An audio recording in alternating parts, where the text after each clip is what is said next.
Kiittäkää Herraa, sillä hän on hyvä, sillä hänen armonsa pysyy iankaikkisesti. Kunniallisen ja jalon profeetan, edelläkävijäsi ja kastajasi esirukouksien tähden. Herra, sinun kansasi. Ja siunaa sinun perintöäsi.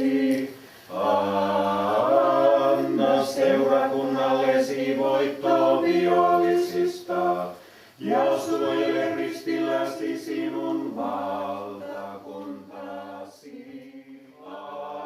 Anna seurakunnallesi voittoa vihollisista ja suojele ristilläsi sinun valtakuntasi. Pelasta Herra sinun kansasi ja siunaa sinun kunnia olkoon Isälle ja Pojalle ja Pyhälle Hengelle aina ja iankaikkisesti. Aamen.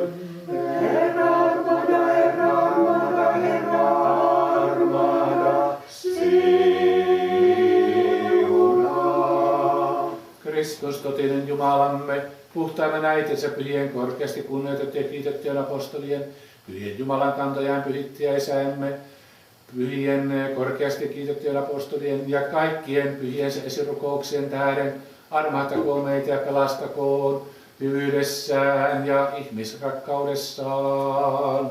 Herra armahda, Herra armahda, Herra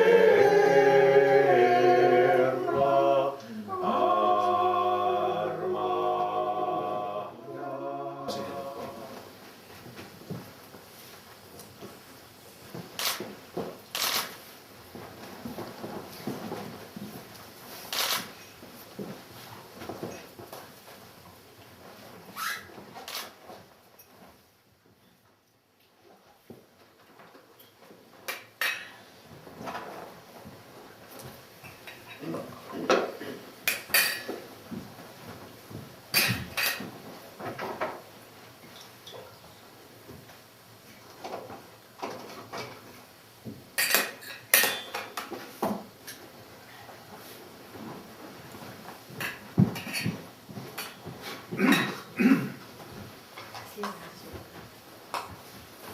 Voi sitten pistää pulloihin. Joo.